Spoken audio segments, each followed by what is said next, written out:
up, for me, it was like, I love you because I'm your dad, so I shouldn't have to tell you. You know? So, but what it didn't help is I didn't know how to do it. Right?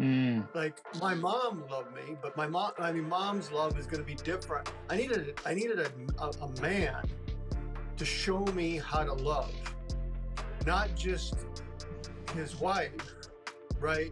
But as a boy, how do you love me?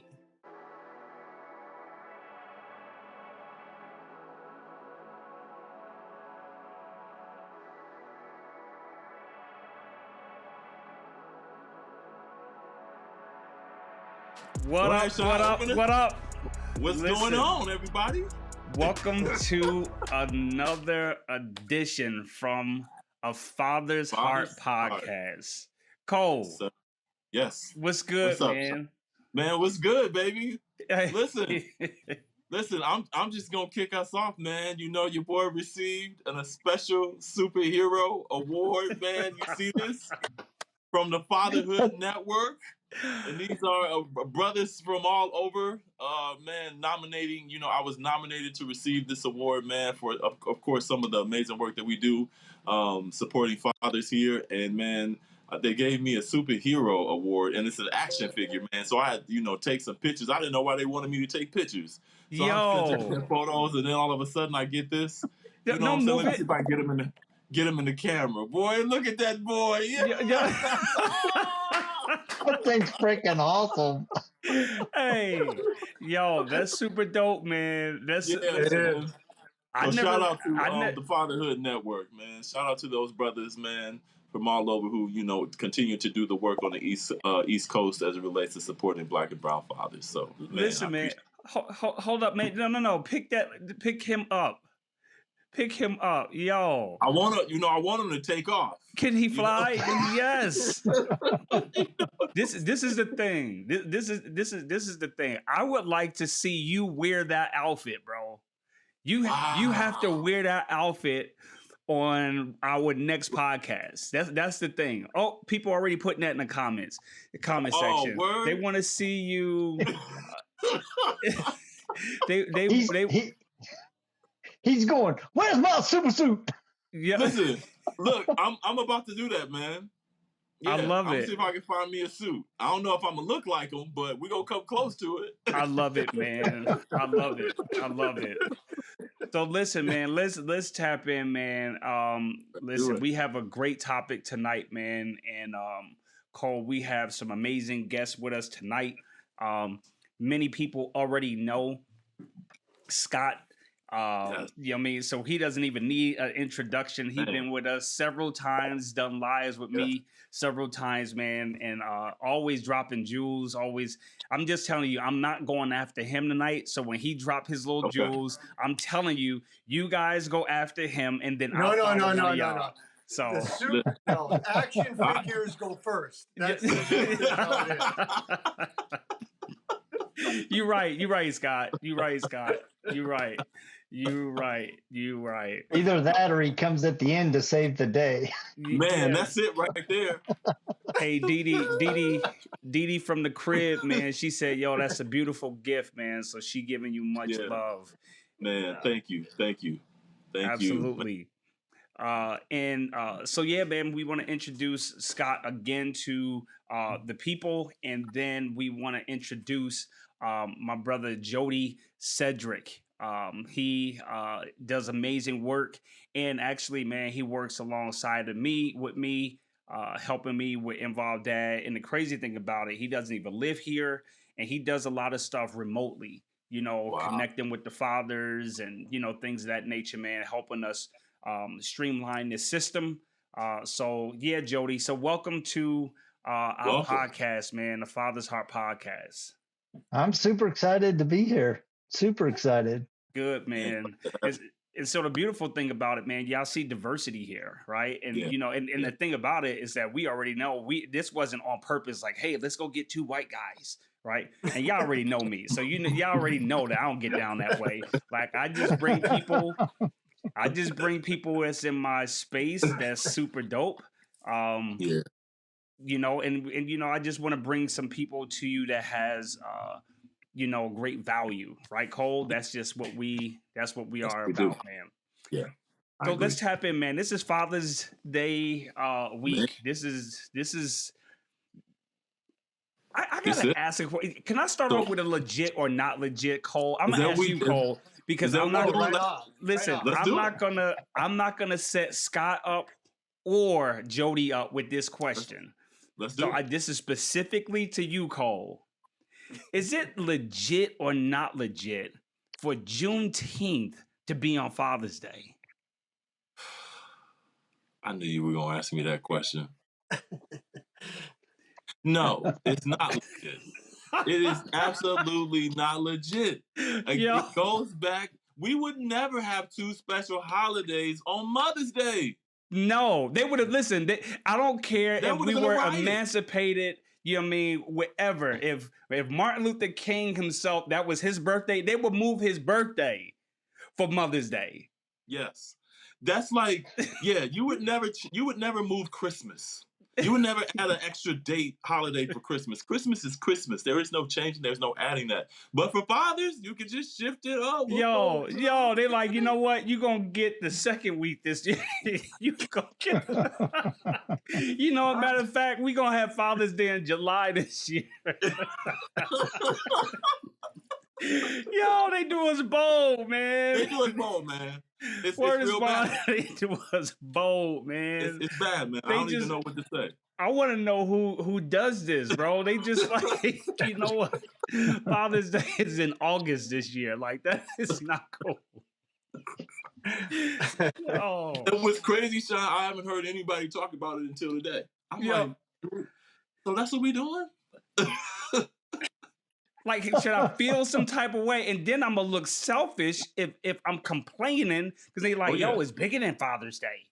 Yeah. It's bigger than Father's Day. But you know what? I'm going to leave it alone. Try telling mothers that on Mother's Day. Yo, tell me about it. Yo. Didi, you know I'm telling you the truth, man. Y'all already know. Word is bond, man. It's just like, yo, we're going to put Father's Day. Let's just put Father's Day. Just fill them in there. But it is what it is. At least you say it's not legit. I literally saw a TikTok today that had Columbus Day before Father's Day in ranking. See? See, that's horrible, bro. It's horrible, man. That's horrible. Shon, you know what? Again, we're going to add this into our repertoire when we're going out and we're talking about fatherhood engagement. And this is another good example of how we really think about that. Real talk. Yeah. You're absolutely right. You're absolutely right. So listen, man, I reached out to all of you guys, man, and asked you to put together some of your top 5 principles of fatherhood, right? We all had various experience, but Scott reminded me today that I'm the only one with little kids. Oh, yeah. And so the crazy thing about it, I told Shon, he's the only one that can actually correct the mistakes that we all made. Yeah, because mine are already done. Yo, tell me about it. Tell me about it. Yo, Cole, you know, man, Kenneth is in the background itching. He wants you to move to the middle of the screen. This brother, he wants you to block the little brown boy. So, Ken, this is what I'm going to do, Ken. Yeah. Because that's what Ken want me to do. Ken want me to do that. That's what he want. I'm gonna give Ken what he want. Give him what he want. What you really want from her?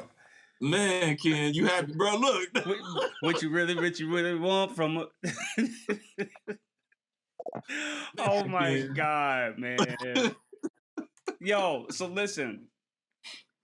Cole, for real, since you're the superhero, give me one of your top 5 principles of fatherhood, man, and why, and you know, and why is that your top 5? You know what? Yeah, I would say one of my top 5 things that I've had to learn as a dad, like really learn as a dad, is to really recognize the importance and meaning of helping my children feel like they belong. And like it took me a long time to understand the idea of the power of belonging, and what I find that kids are doing now to get a sense of belonging. And I recognize that, man, there is some that dopamine and all of those things that happen inside the body when you get a like, or somebody shares something. It's an artificial feeling of belonging. And I've discovered that, man, as a dad, we have to make sure that we're intentional with creating opportunities for our kids to belong. So when they show up, and when we show up connected to them, they feel like they're a part of a larger part and a smaller part of the nuclear family. So one of my lessons that I've learned is really helping my sons understand the power of belonging, and that they don't have to reach out artificially to feel it. They can feel it within the relationship that we have. Well, let me ask you this question then. So what took place where they really didn't feel like they belonged? Oh, me as an overall dad, enforcing all of these um my ideals and beliefs about who they ought to be and who they should be. And when they didn't show up the way that I thought they ought to show up, then I started shoving more things down their throat about who they should be and what I believe success was. And these are the things that you needed to do. And what I soon learned, that me pushing them in these spaces that they didn't really feel like they belonged a part of, really was about my own stuff. And then it created a division between us. And so what I started noticing even early on with my sons is that they would go to things versus people. So it dawned on me that, man, I was pushing them away by just the things that I was telling them they ought to be doing, versus really guiding them and helping myself and them recognize the power of just becoming. And so I think that's another thing that I would say that I added to my list, is really holding space for my kids to become. And whatever that is, I'm gonna love them. But I didn't understand that. You're gonna become and do what I tell you to do, and if you don't like that, then here comes the consequence. But that's just not how it works. That's why we're super excited. My children are adults. You got a lot of time, Shon. You can correct all of this before they become adults, man. But that's what I had to learn, man. I was too busy trying to shove down the curriculum of life versus really taking the time to walk them through life, and that's a different thing. I like it, man. That's super dope. That's super dope. Uh, Jody, what is one of your top fives? My big thing with my kids has been, your mama is preeminent, not only in your life, but more importantly, my life. Mm. I had a really powerful experience as a young man. I was about 18, and I was sitting at the breakfast table, and my dad and I had been working all morning in the fall cold air in Arkansas. And my dad went into the bath to kind of soak, to warm up, and my mom was making breakfast, and my mom just collapsed in the kitchen. Mm. And man, I yelled at my dad. I go, Dad, something's wrong with with mom. And he jumped out of that bathroom, came running out of the bathroom, butt naked, picked my mom up, and carried her to the master bedroom. And it Mm. was the most beautiful, powerful exhibition of love that I've ever seen. And as he carried her and he laid her down, I was following him to make sure, see if I could help. And I grabbed a towel along the way, and he said, "Son, it's not important." And I sat there and watched my dad just tenderly care for the queen of his life. And so I've always told my kids, I'm like, look, you have to understand that while I love you, you always take second place to my wife, because she is my sweetheart. She's your mom, but she's my sweetheart. That's good, man. That's Listen, good. that, That, go ahead, Cole. look, I'm fumbling. That right there, that was true. That was true heartfelt. That's true strength. That's all the things. That's all the things. I love what you said. You watched him do this, and you went to hand him a towel, and he was like, "Son, that's not important." So that's a powerful story. How many boys get to tell that story, to be able to recognize the power of of women and the power of that relationship and the importance of it. Like that's a Yeah. yeah. That's good. Yeah. Yeah. Scott, talk to me, That's man. What would you say is one of your top fives? wow. Yeah. So I think that it's a gap. It was a deficit that I had, is that growing up for me, it was like, I love you because I'm your dad. So I shouldn't have to tell you, Mm. you know? So, but what it didn't help is I didn't know how to do it. Right. Mm. Like my mom loved me, but mom's love is going to be different. I needed a man to show me how to love, not just his wife, right? But as a boy, how do you love me, Mm. right? And Mm. so it took me a long time. I mean, a long time to figure out how to love in a healthy way, because I didn't have a role model for it. Um, and so, and I think that a man with a daughter, for example, can show his daughter how a man loves, so that when she grows up, and there's a lot of definitions of love out there, right? Um, that she has a healthy, stable, supporting, nurturing form of love that she's always been accustomed to. And if it's a young man, a boy, then not only does he get the same lesson, but he gets it as a role model for his own gender, right? Like, Mm. this is how a man loves. Um, and I think that was probably one of the biggest holes in my life growing up, is not having a way to understand, and just like reading books and trying to find somebody else's idea about what it was.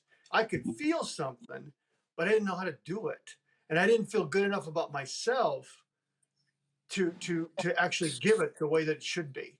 So that was a lot of years and work that I had to spend, that could have been just taken care of by somebody, by a man, by a father who could love me, and love me the way, and show me not just the fact that hey, I love you because I'm your dad, but show me how to do that. Right. That would have been a life changer for me. And so I've tried to do that. And I remember my daughter calling me up. She went to college, and she's out of town, and for the first time, and I'm thinking about her every day, right? And she calls me, and it was like 2 weeks, had gone by, and she said, "Dad, you haven't called me," And I said, "I know, but I've been thinking about you all the time." He goes, "Why haven't you called me?" And I said, I my dad's called me twice my whole life. I Mm. I don't have a way of knowing how to do that, right? Like, I Mm. just think I'm gonna bother you. I'm gonna bug you too much. And she said, "Oh, how about this, Dad? How about you call once a week, right? We'll start there, right?" So here's my daughter helping me kind of come to the understanding of how I can connect when she's away, because I just didn't have a Mm. reference point for that. So That Shine is in me, but you're muted. I knew that. I knew Oh, I was muted, and my you didn't camera think. went off. You know what I mean? Andy went Because dark. because Scott, I told you the first time that I did not want to have to go after Scott, and you see what Damn. happened? My mic blew up, and my camera stopped working. Listen, Scott, you didn't pull out some childhood wounds for me. I'm sitting back thinking, man, you just so man, Sean, I know you gotta go, but Scott, I gotta just tell you No, what you you don't. just No, I don't. man. Scott, which listen, because Scott just healed you just healed me. You just really you just put the mirror to my face, Scott. In what way? In what way? In what way? I got to acknowledge that because one of the big complaints I get is that I don't know how to be intimate, and I'm like, I'm intimate. I'm doing the intimate stuff. What you mean? I'm not intimate. And you just helped clarify a couple things for me that I had not really thought about. Is that I never saw a man nurture any part of my mother. I never saw a man date her. I never saw a man spend quality time with her. I never saw a man hold her hand. I never saw a man caress her shoulder. I never saw a man take care of her.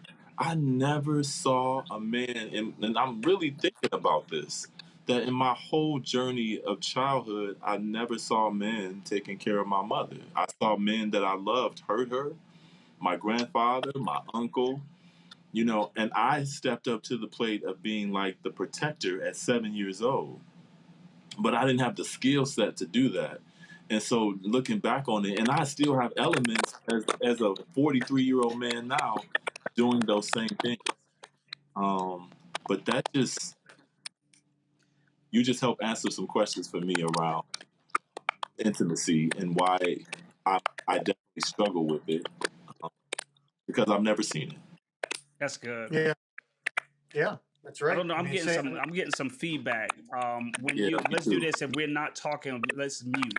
So maybe we'll help us out that way because I don't know what that is. Not you, Scott, because you on your cell phone. I don't know.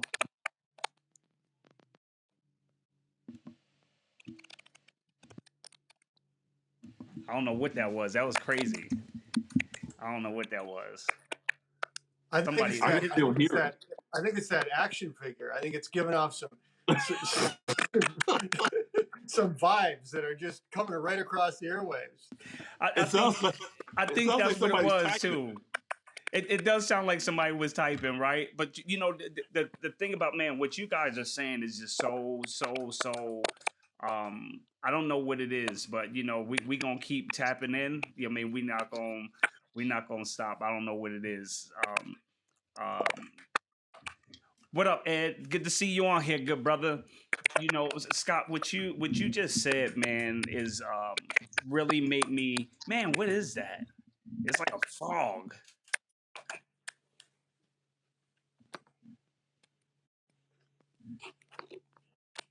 It stopped.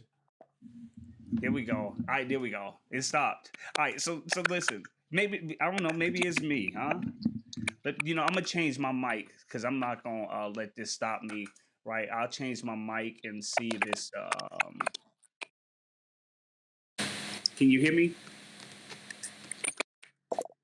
All right. So check it out. So one of the biggest things that I had to realize was that I wasn't emotionally. I didn't know how to be emotionally available. Would you say, Scott? I mean, would you say? Yeah. Now there's some. Shon, there's you're some. the one. You're cutting. Yeah, there's some feedback. Yeah, it's getting better. Shon, mute yourself. Let's see if it's.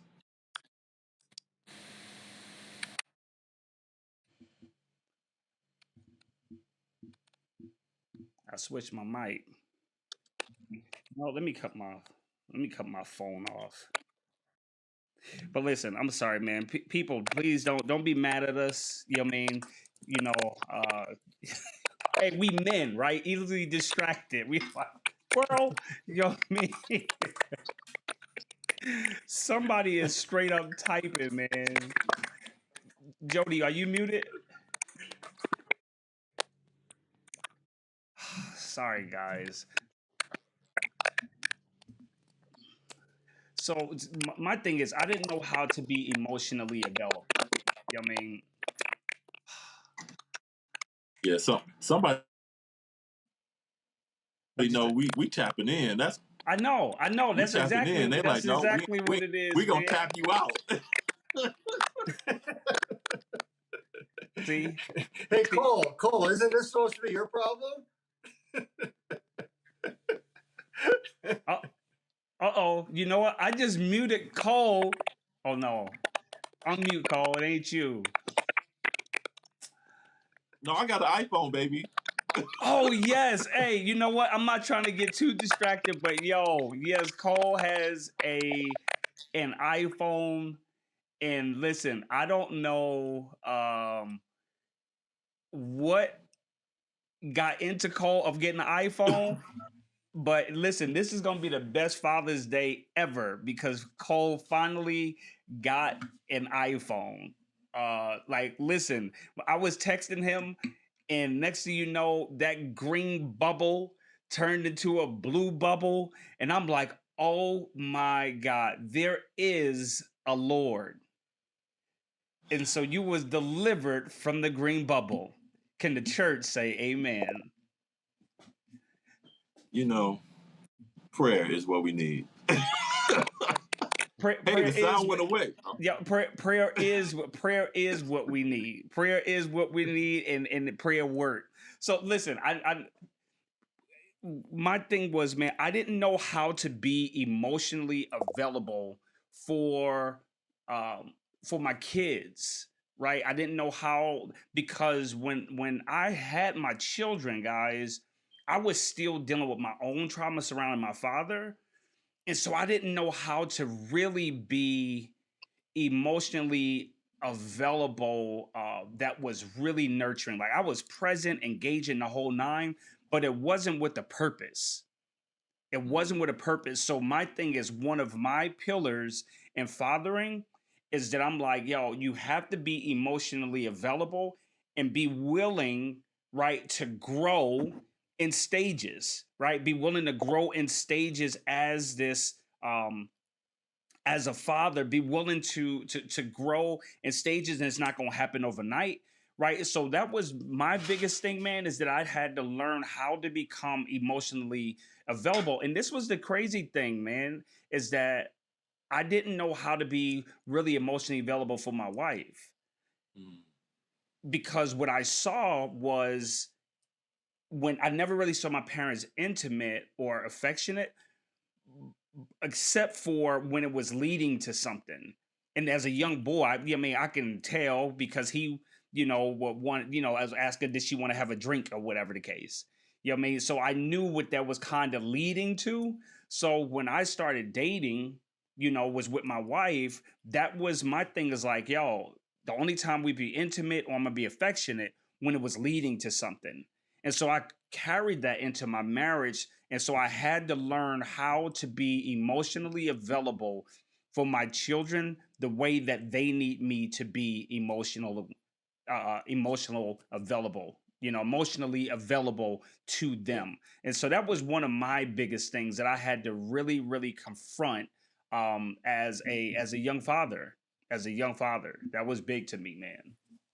Jody, let me hear from you again. You can unmute yourself. You off punishment. Go ahead, unmute. I'm not muted. So which you're I hear so many men say that, right? Which is ironic because you look at all of the efforts that we as men, when we were dating the woman of our dreams, the efforts that we went through to prove that we were the king that she deserved or that could potentially become that. And then as soon as we got committed, all of a sudden we kind of pulled back and we no longer pursued and went after our wife with the same intensity as we did before. And it's like, on one hand, we're trying to open up, but then when we get too close, when the door is fully open, all of a sudden we're like, we get uncomfortable with that space. It's like, and you're not quite sure how to act. And so I'm always telling my kids, I'm like, look, you have to be in constant pursuit of your significant other. Mm-hmm. And intimacy, I think the challenge, especially when you're a young man and you're pursuing intimacy as a young father, or as, just trying to win that girl's heart, we tend to think about intimacy in a one-way direction. Yeah. When intimacy is a two-way street. And when we start when we start moving from what am I doing to get something to what can I do to make us more unified, as a couple and us as a family, then you're setting the groundwork for true intimacy, true vulnerability, true growth and unity in your family. That's good, man. I love that. That's good. That's real good. That's real good. That's real good. So my thing is, you know, Scott, where your kids are, you know, older now, and you know, and you talked about some of your trauma as a young man, you know, as a young boy. How what was something that you have learned from that that made you a better parent? Like what was something you experienced, and not going to detail what you experienced, but because of your experience, how did that make you a better parent? I mean, I could always sense um, when somebody was, you know, I'll go back to what Cole was talking about, when they don't feel like they belong. Like I had a hypersensitivity to that. I remember driving. I remember driving back from work one day, and I was going to a neighborhood, and I saw a kid, a little kid, getting pushed around by some bigger kids, and and I got out of the car, and I mean, I didn't even, like, there wasn't even a hesitation, right? And I walked over, and I said, "What are you boys doing?" And well, we're not doing anything. I said, "It looks like, you know, you're pushing this kid around. Are you okay?" And then they kind of faded off, right? Um, like just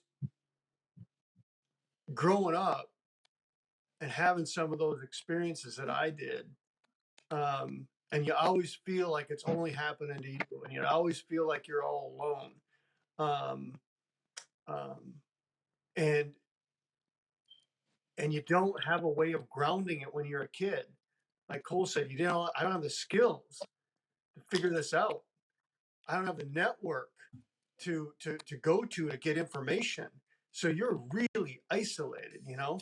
And so I think that when I could sense, like when my daughter, you know, the first time a boy broke her heart, right? I mean she crawls in my lap, and I just knew what to do based on what I never had.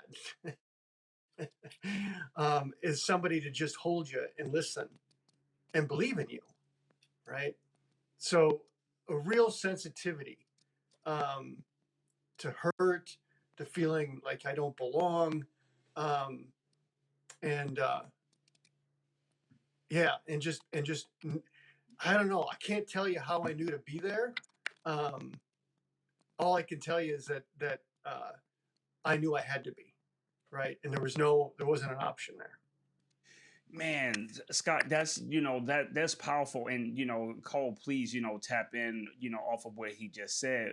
But you know, that make me think of like a scripture when blind Bartimaeus um, was trying to get healed. He couldn't see, and it was just something about that he knew that Jesus was present, right? Mm. He knew that Jesus was present. So he had a sensitivity to knowing where he was, right? And then the other aspect is like when you look at Jesus where Jesus was walking, and the woman who had the issue of blood, the woman who had the issue of blood, Jesus knew that she needed something, right? So it's just that sensitivity as a father, right? You know, as a father. And I just look at, you know, last week I was walking with my daughter, and I just knew that something wasn't right. Right. And so that thing that you speak of, Scott, um, I think that's powerful, right? And I think a lot of men should be should look at that as a superpower, and should be mindful that if that does, um, if they're ever in that situation, right, with their children, that they should not dismiss their ability to be insensitive to their children's emotions and their needs. I think that's huge, man. Is of us being emotionally, like I'm talking about me being emotionally available. I think that's huge. That's a huge piece and a huge part of it. And men have a hard time a lot of times being emotionally available. And so now you're talking about you being sensitive to your children's needs because of what you went through. Man, that's huge. And I think it's almost like you got to exercise that muscle, right? I mean, I think you got to be able to exercise that muscle. I was just gonna say that. I think again, all of the things that women have baked into them in terms of being intuitive and nurturing and loving and caring and supportive and giving, and having insight and wisdom and can provide all of those things that don't often define men. I think that men have that in them. They also have it in them when they're boys. And again, we know, Uh-oh. but that where I'm at when we talk Come about on. socializing boys into to becoming men. And this is something I constantly think about too, is that, and this is a stat that I just heard, and it was really talking about African American families and this idea that 67% of African American homes right now, knowing that 13% of the United States is made up of the African American family, African Americans overall, that 67% of African American homes are fatherless. And it made me really begin to ask the question around, if 67% of African American homes are fatherless, then how do boys become fathers? And, ideally, I started thinking, I'm like, oh, we might need to start looking at really training boys around like understanding the nurturing parts of fatherhood, because I'm not saying you have to become a father like at 13 or 14, but what I'm saying is that what we're also talking about are these feelings, these emotions that I think that fatherhood creates a safety net for you to explore them, because children, when you are attached to them, they will pull those emotions out of you naturally. But you also have to be in a safe and nurturing space as a man, that the women around you will also support you having those feelings and emotions, and not begin to tear you down because it doesn't fit the narrative that they've been told that men and fathers ought to act. Well, he should know how to change a tire. He doesn't, but he knows how to swaddle. So, it's like kind of looking at these things very differently, and it goes back to this idea of like gender norms and who should be involved in the tender years. Is that only mothers? Well, the law says that mothers should have primary care of children in those tender years, and not so much fathers. But we're learning like, wait, fathers bring and have the same equipment. They just don't have the body parts that nurture and give food and nourishment to children, but they also can do a host of other things. So I think that part of what we have to do, if we want men to build that muscle, we have to start building and supporting that muscle when boys are boys. Dee say, thanks, superhero Cole. You know what I mean? I agree. You know what I mean? Superhero Cole. So that's where you get your powers from, right? Yo, is that something that you have discovered, like that you have discovered, like that something that you have applied as your parenting, Yeah, of learning? Okay, so that would yeah. be one. Man, that's super dope, bruh. Yeah, I Yeah, mean, yeah. I'm learning it by working with young dads. I'm like having to help them, but they're doing it naturally. What I'm learning is that I just have to encourage the muscle.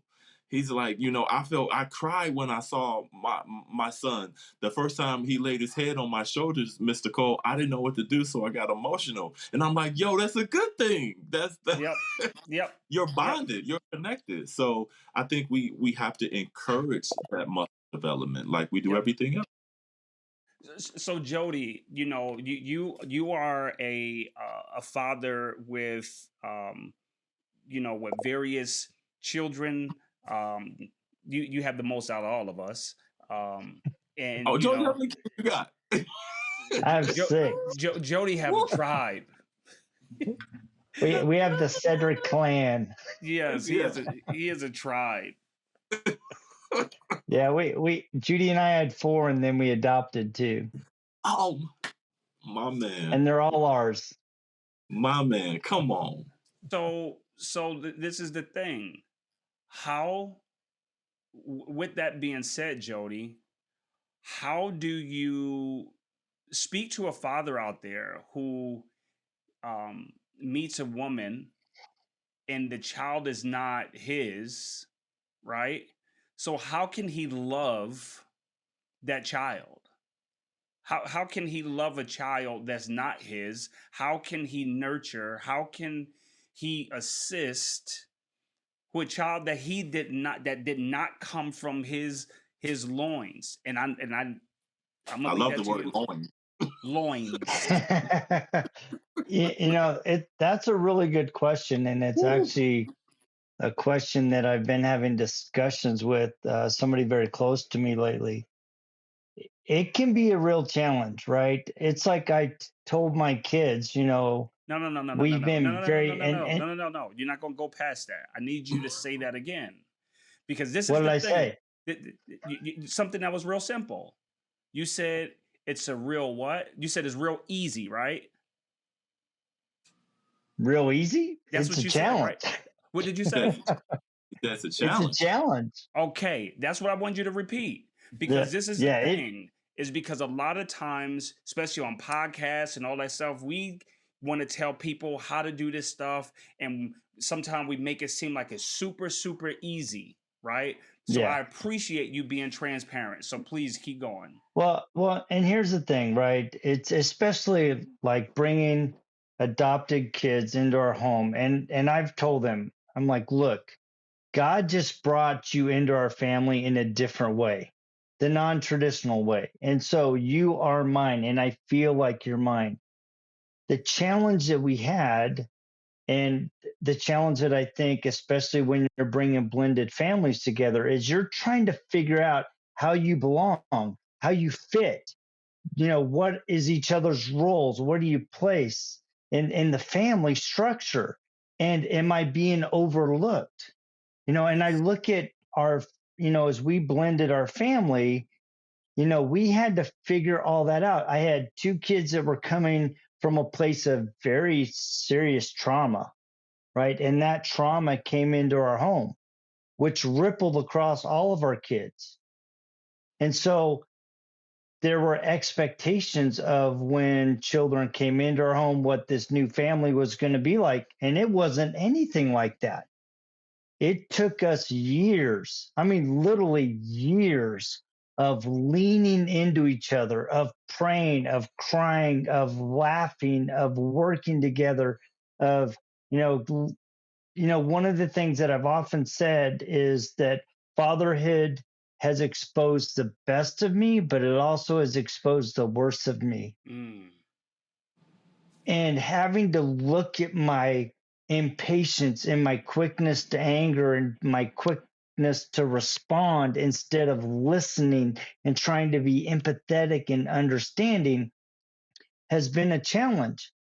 But as I have leaned into the decision to be a father, God has opened understanding to my heart and into my mind and enabled me to slough off those rough edges and made me a better man and ultimately a better father. And I think a lot of families really struggle. I was talking to my niece last night and I'm like, look, you have to realize that it's not your kid's responsibility to give trust. It's your responsibility to earn and show them trust coupled with unconditional love, because just like you came from a place that is broken, they are coming from a place of broken. And now they're trying to figure out how they can love this new person in their life. And you're expecting love, you're expecting respect. They're still not even sure if they want that person. You do, but that doesn't mean that they do. And so you have to be willing to take the journey with them through that experience of loss, of anger, of disappointment, of hope, and of eventual respect and love. It doesn't come overnight. It is earned moment by moment.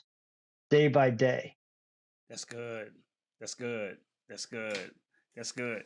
All right. So listen, I'm about to say something. We still in our top 5 because I think this has everything to do with pivoting and all that with parenting. So I'm about to say something really, really difficult. Right. So y'all ready? Y'all ready? So Jody, you have adopted 2 black children. Mhm. There are black people, Cole, that says Jody shouldn't adopt black children. Or if he does adopt black children, is he exposing them or doing a disservice to them because they're not connected to their culture? Do you want me to respond or Cole? Nope. I'm talking to Cole. Y'all just in the room. Oh, hold up, Cole. You muted. You muted. Hold up. We gonna unmute you. Don't worry about it. Don't worry about it. I got you, bro. You just sit there. I got you. I got the ones. I got the controls over here. The ones and the twos. Let's see. You are muted. Let's see. Nope. See, look at you. You don't want to talk. I know. Hey, Scott, you know how Cole get. You know what I mean? He tried to get. Hold up. Let's see. It say muted on my end, man. Could you unmute on your end? See?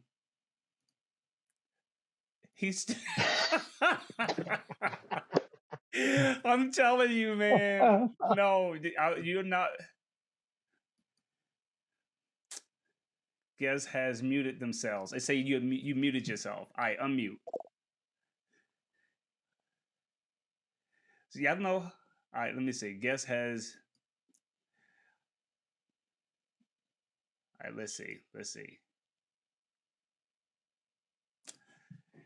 All right, listen, Cole. We gonna work this out because I need to hear from you. So my thing is, he said that's what I get.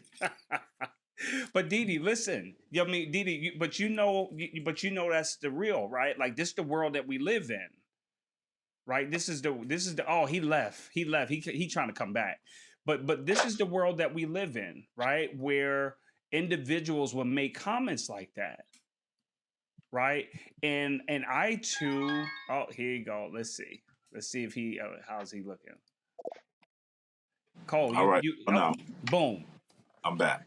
All right. Talk to me. All right. So that's a really powerful question you landed in my plate. Mm-hmm.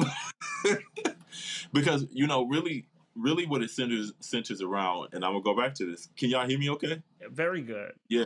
It centers around, to answer that question, it really centers around belonging, right? And here's what I know happens when kids feel like they don't belong.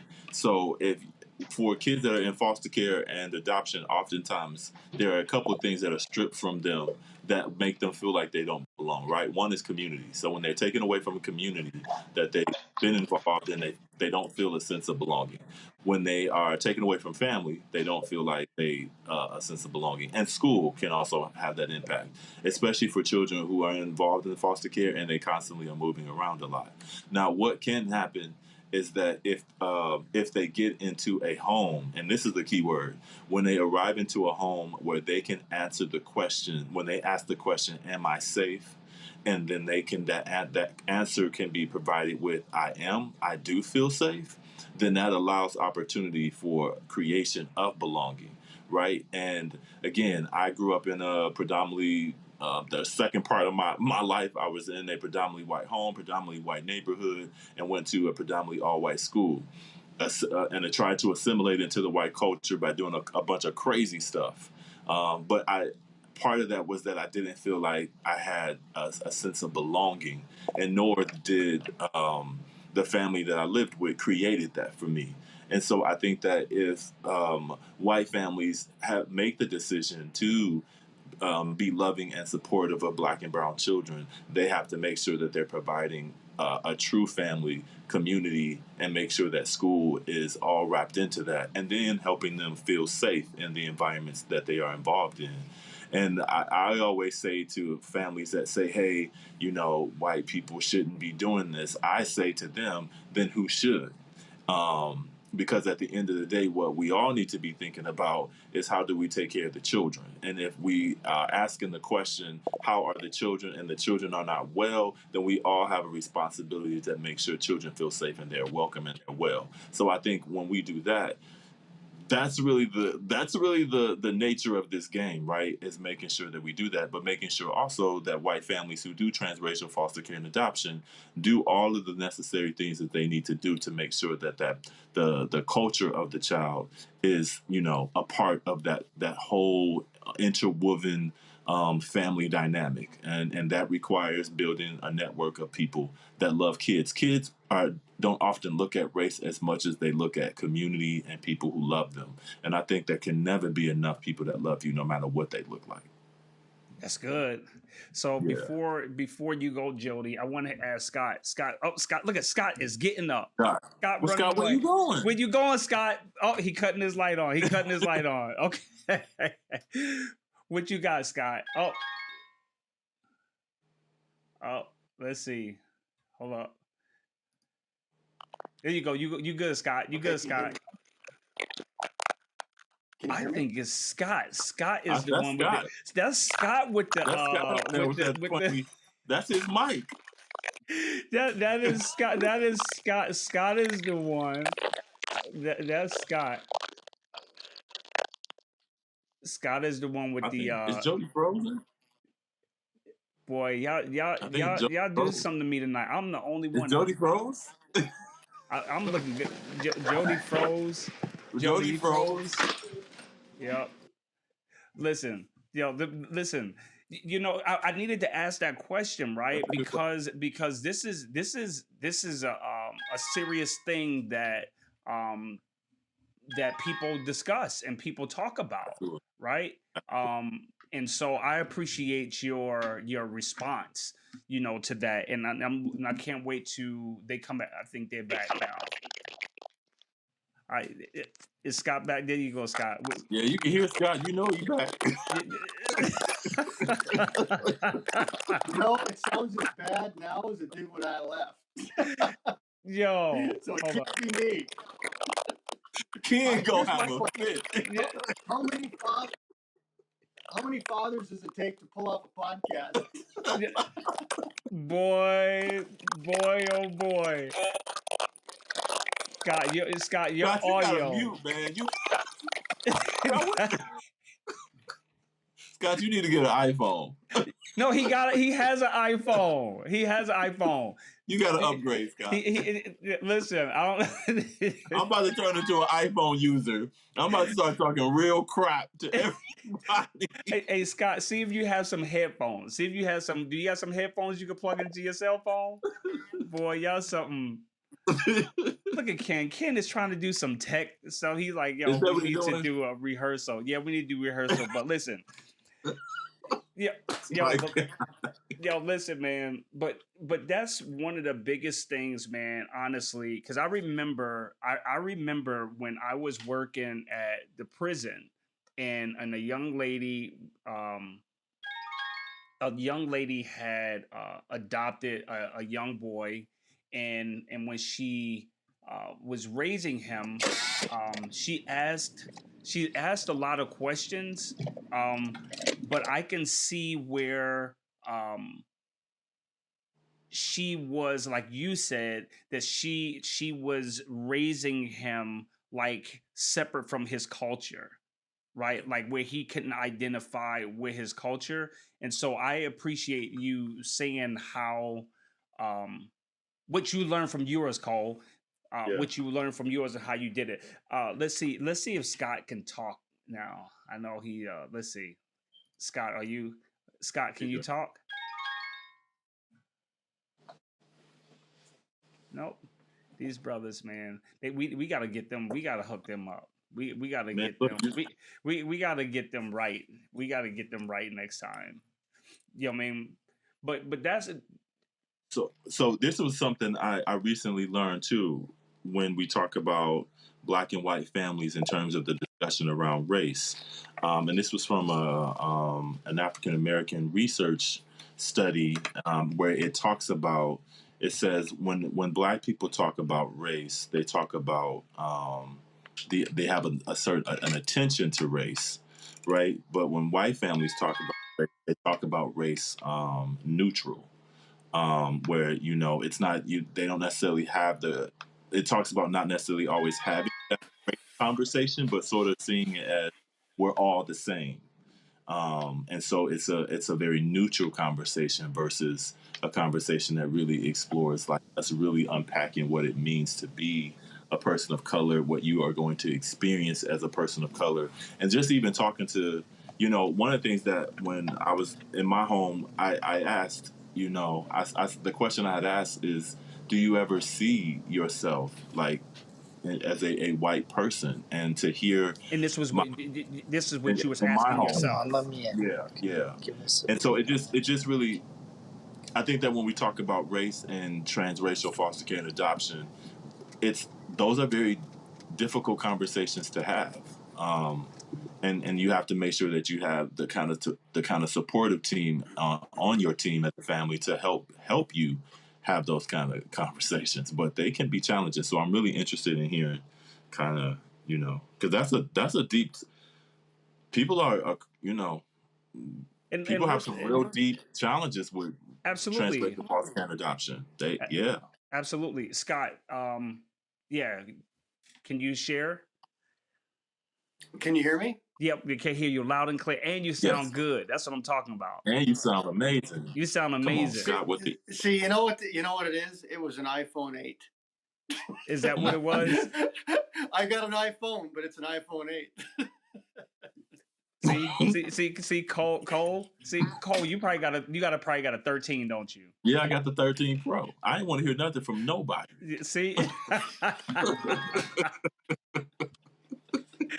I love it.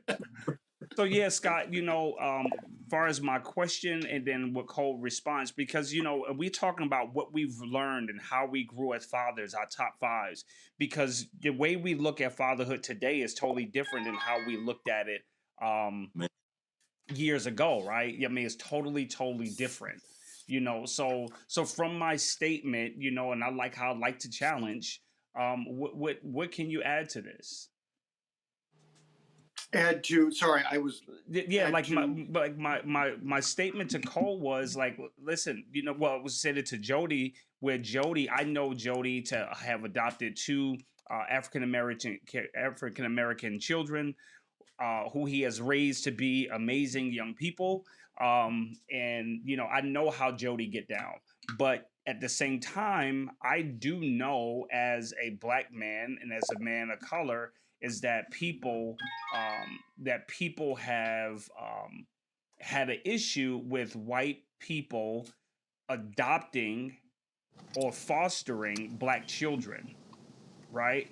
And so my question to him, to Cole is like, yo, what does he have to say to that, especially as a Black man? And I knew Cole, his story, and so that's why I know he could have add some value, to that. So as a father,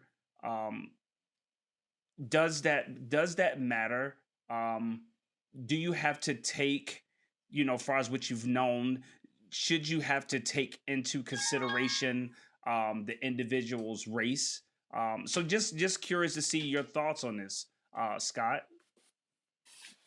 Yeah, I mean, I just think that,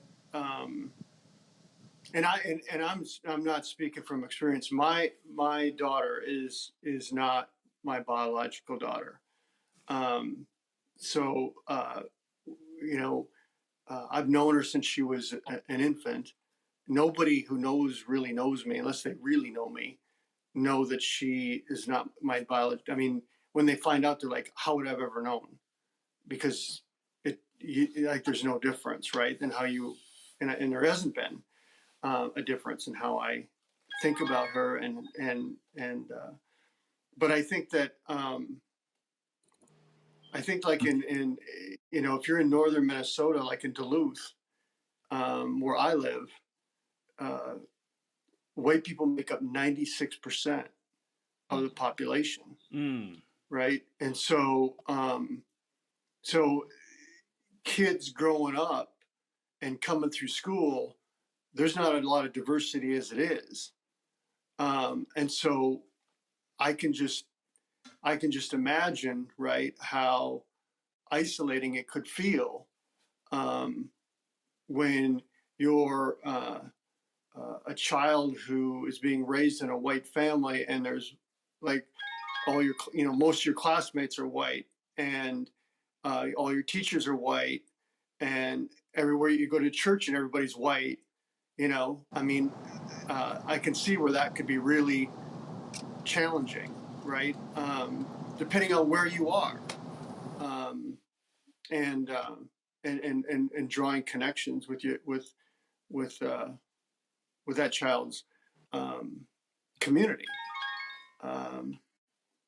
But everybody's got a community that they and multiple communities that they live in, and it's I've never known anybody. I'm just trying to think. I've never known anybody who was adopted who didn't love to death their parents that adopted them. Like they all just, yeah. I mean, I'm sure obviously that there's exceptions out there, but among the circle of people that I know that were adopted, there's just a deep appreciation.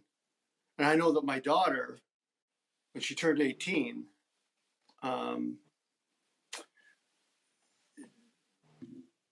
I formally adopted her, which was kind of a moment because, I didn't realize, and this was my limitation, I didn't realize that she wanted that formal, like I'd been there since she was an infant, 18 years, every day. But it was huge to her. And she did say to me, why didn't you do it sooner? Right? That feeling of being connected to the person who loves you, So I don't know if I'm answering your question well. No. But, listen. You did, and I think I honestly think this is something that we can expound on greater, right?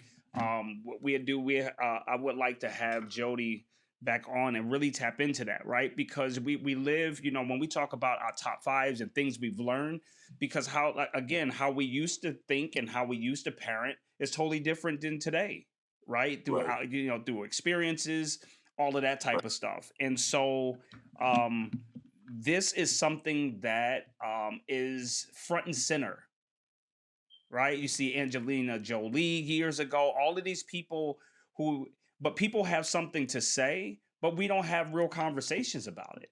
And y'all know me.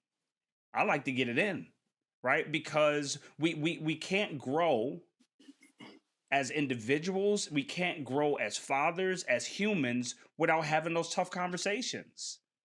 Yeah. Right? And not avoiding them. Like, that's whack. Like, don't talk about it at your crib. Right? Don't talk about it like your little secret society. But let's really talk about it so that way we can understand, get a better understanding, and we can help educate, we can learn, help other people learn. Like that's what this is all about, especially when it comes to fatherhood. Yeah. And I agree with you, Shon. I think that what we also have to do is we really have to diversify the lens of fatherhood. I think that I always talk about this one-sided narrative that's told, and there are fathers doing fatherhood, I mean, from very different angles and very different spaces. And there are, all types of fathers doing this, fatherhood. And so I think that what I would love to see happen too on our podcast is really explore the Absolutely, diversity of bro. father. Listen, bro, you know me. Yeah, You know yeah, me. We can have gay men on here that's raising boys and girls because yeah, people say, "Oh, he's gay. His children gonna automatically be gay." So let's tap in. yeah, yeah. Let's Because tap in. Like you about that work. Let's get that work then. yeah, I agree. I think we have to. Yeah, yeah. So you know it ain't nothing but a word. My people, they know me. You know me. I Yeah, love that this type of stuff get juicy. You know what I yeah, mean? Because that's what a real work is, right? That's what a real work is. I mean, I love to laugh and joke, man. Laugh at your superhero, and you try to, avoid the, me and Scott laugh at you, because you try to all. You know what, Yeah. Shon? Shon, he hasn't let that thing go the whole podcast. No, he hasn't. No, he hasn't. He's holding on to that boy. He is holding on to that boy. He is holding on to that boy. So Cole, we're gonna stop here, man. So give us one more. I want both of you to give us one more of your top 5, and we're gonna get out of here. yeah. Give me one more, and then we're gonna have your legit or not legit. We're gonna let yours be the last legit or not legit about your We iPhone. you do know we did the legit Oh knowledge no, that already, was when we first started. No, but we need to right? have your legit. Yeah, So yeah. I think I wrote down a lesson learned that just for that I learned this year, and that's crazy that I learned this year. It said I wrote down. It says I've learned that I can trust other men with my dreams and my shame, guilt, and recovery stories. Ooh. And so I think that because of my childhood experiences, I like so many of the women in my life learned very easily that the one person you cannot trust is a man, and you definitely can't trust a black man. So that was my lived experience with women in my life because I watched what black men do. Uh, but it also helped me understand that not only could I not trust the black man, but if I were to look in the mirror, that was also me saying that I couldn't trust myself. That's good, Um, man. so, I mean, the lesson that I've learned this year is that I've had to become very vulnerable, and I've had to be able to walk in spaces and say, "Hey, this is authentically who I am," and this is. And can you still be and hold space for me to continue to become if I don't show up or haven't shown up the way that you box me in to become, or the way that I box myself into becoming. So recognizing that brotherhood is bigger than what I thought it was, and that it does require having real authentic relationships with people, which is something that I have struggled with my entire life. And I don't let people in. I don't let people get close to me because I've seen over time what people have done. And my mother was teaching me lessons without her even, telling me. And so I learned through watching her, you can't trust people because people will hurt you. And they'll use things against you to tear you down. And I watched people do that to her. And so I had made a vow, like as early as 7, not to let anybody do me the way that they. Boy, y'all something else. So how about you, Scott? What is your lesson learned? Okay, so the lesson is that he's got an iPhone, and I know what happened. He just ran out of batteries. You know what's going to happen to me? I'm going to run out of batteries. Y'all, listen, I'm the only one that's the bone man. You're going to be alone. Listen, and we'll get it in, and we'll get it in. So tell me, what is your last takeaway?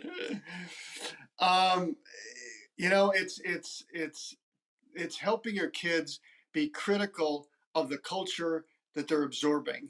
I think our culture does an incredibly efficient job of teaching a bias, teaching otherness, teaching privilege, teaching violence. Our language web for that kind of stuff is huge. Our language web for nonviolence is thin, and so helping them see what bias is and noticing it, so that when it comes to them, they have a critical way of saying, "I know what this is," right? Because if you don't know what it is, you just absorb it, right? And then it just becomes part of your lens to the world, which then you lose, right? Yeah. Because you lose your ability to connect with other people. So I remember my daughter, when she looked, we taught her the definition of bias, right? And so we sit down and watch TV, and you couldn't watch a show with her.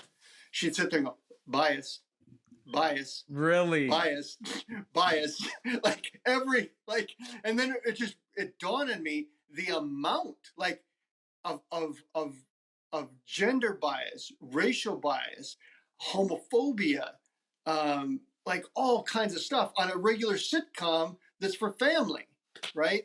Coming at us. So yeah, I mean, it's that's one of the things that I think that I'm proud of is really helping my kids have a lens to fight off what the culture so efficiently does, Yeah. and teaches people to be separate, to to have bias about each other, and it keeps us apart. And as long as we don't come together, that wins. I love it. You know, I love it, Scott. I love it, man. Well, I appreciate you being on with us. well, you appreciate me being on because I'm the only one left. Yes, even more. I appreciate you even more, brother. Definitely, and I appreciate the viewers that stuck with us. Like tonight, was just a doozy, man. And and I think honestly, and I'm not one of those ones like, oh, the devil is busy, and that's why. No, it is what it is. But we gonna do this thing again. And we're going to tap in because evidently this was a topic that we need to go deep into to help the listeners, man, for those that need some support in this area.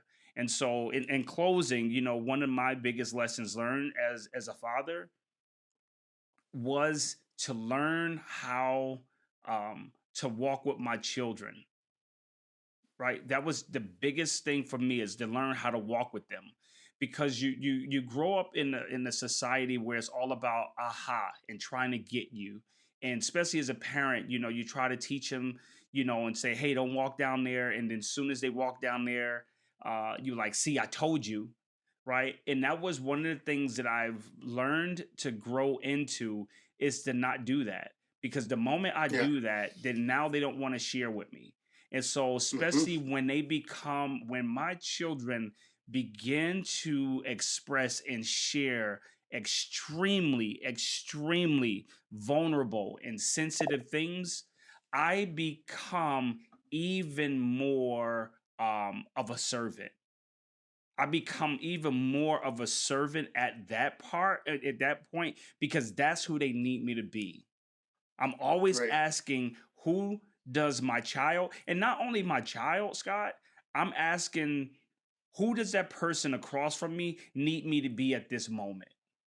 And do I have the capacity or the ability to become what they need at this moment?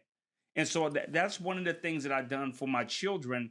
So, because I know it's been difficult for them to share some things with me, right? Especially if they experience failure. They don't want to hear from their father saying, see, I told you. And no, at this moment, it's like, yo, they expect that. So I don't do that. Right. So, yeah, that's one of the things I've learned, man.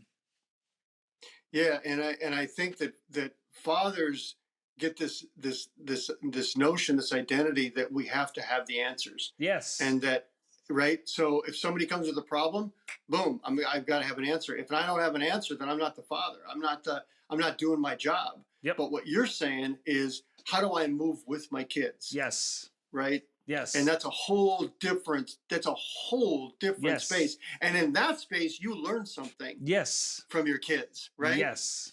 Yes. Yeah. And man, my kids will tell you, man, there'll be times like I don't know the answer. We'll learn this thing together, because I don't know the answer to it. I know what I think you should do, but you know what? Yo, let's just try this thing out.